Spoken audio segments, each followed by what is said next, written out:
ఎంత దారుణం కదా.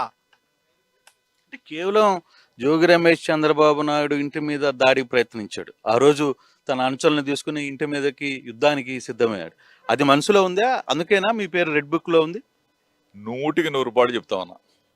ఆ రోజు నేను చంద్రబాబు నాయుడు గారి ఇంటికి వెళ్ళింది నిరసన తెలియజేయడం మాత్రమే. చంద్రబాబు నాయుడు గారి మీద దాడి చేయడానికో, చంద్రబాబు నాయుడు గారి ఇంటి మీద గూండాలని అసలు ఇది నా చరిత్రలో లేదు.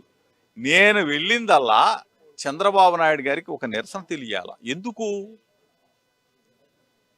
గౌరవ ముఖ్యమంత్రి జగన్మోహన్ రెడ్డి గారిని అయ్యన్న పాత్రుడు గారు అనరాని మాటలు, బూతులు, అట్ట ఇట్లా అని చెప్పేసి చండాలమైన మాటలు మాట్లాడుతూ ఉంటే, ఇది మంచి సంస్కృతి కాదు రాజకీయాల్లో.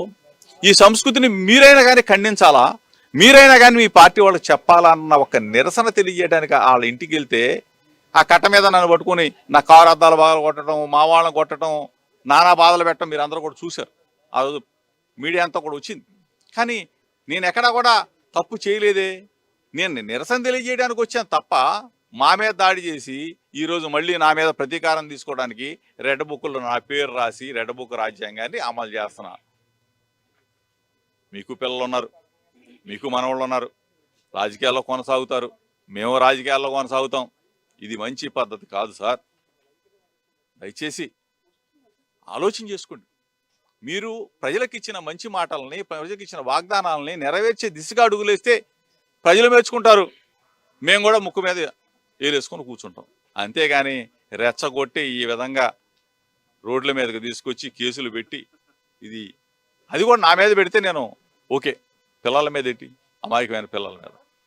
కానీ అగ్రిగోల్డ్ వ్యవహారం ఇప్పుడు జరుగుతున్న ఇష్యూ నిజంగానే ఇది అగ్రిగోల్డ్కి సంబంధించిన ల్యాండ్లో మీరు మీ పరపతిని అధికారంలో ఉన్న దీన్ని ఉపయోగించుకొని ప్రెజర్ చేసి దీని మీద కొన్నారు అనేది, మీ పేరు మీద రాయించుకున్నారు అనేది వస్తున్న వార్తలు.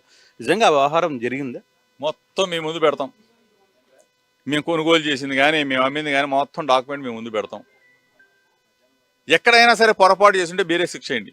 ఎందుకంటే ఏ విధంగా అయితే మీరు ఏదన్నా ఆస్తిని కొనేటప్పుడు చూసి 4 రకాలుగా చూసి కొనుక్కుంటారు, ఆ కొనుక్కున్న తర్వాత ఏదన్నా ₹1 పాప ఎక్కువ వస్తే మీరు ఎట్లా అమ్ముకుంటారు, అదే మేము చేసాం తప్ప అగ్రిగోల్డ్ ఆస్తి అటాచ్మెంట్లో ఉన్నది ఎవడండి మనకి చేసేది? ఆ సర్వే నెంబర్లు ప్రభుత్వ రిజిస్టర్ ఆఫీసుల్లో ఉంటే ఎవరన్నా కానీ ఆ సర్వే నెంబర్లో మాకు రిజిస్ట్రేషన్ చేస్తారండి?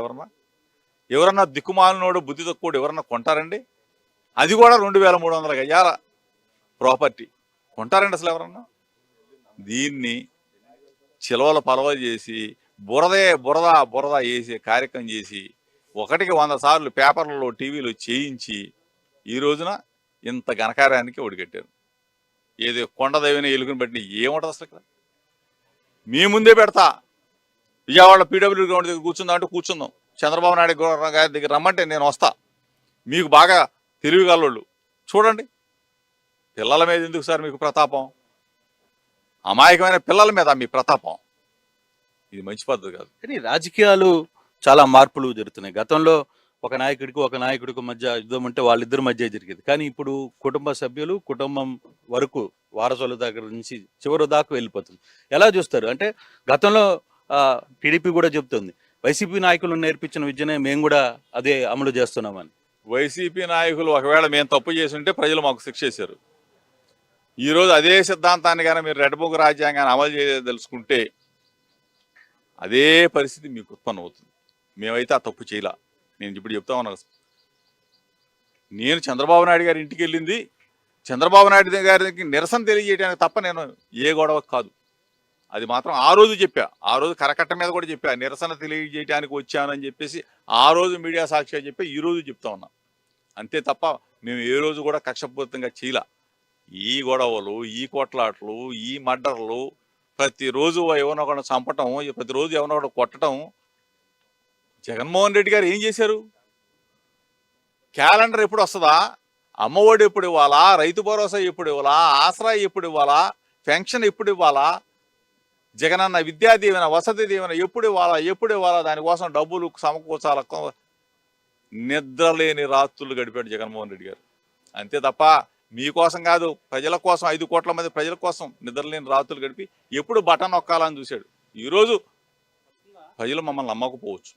కానీ ఈరోజు 2 నెలల కాలంలోనే 2 నెలల 15 రోజుల కాలంలోనే జగన్ ఉంటే బావుండు, జగన్ ఉంటే బావుండు, అమ్మఒడి ఇచ్చేవాడు, జగన్ ఉంటే బావుండు, రైతు భరోసా ఇచ్చేవాడు, జగన్ ఉంటే బావుండు, కాపు నేస్తం ఇచ్చేవాడు, జగన్ ఉంటే బావుండు, నేతన్న నేస్తం ఇచ్చేవాడు, జగన్ ఉంటే బావుండు, మత్స్యకార భరోసా ఇచ్చేవాడు అని చెప్పేసి రోడ్డు ఎత్తే ట్యాక్సా, రోడ్డు ఎత్తే టోల్ ట్యాక్సా, ఎక్కడికి వెళ్ళిపోతా ఉంది, ఎక్కడికి వెళ్ళిపోతా ఉంది.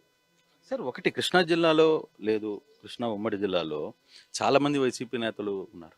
కానీ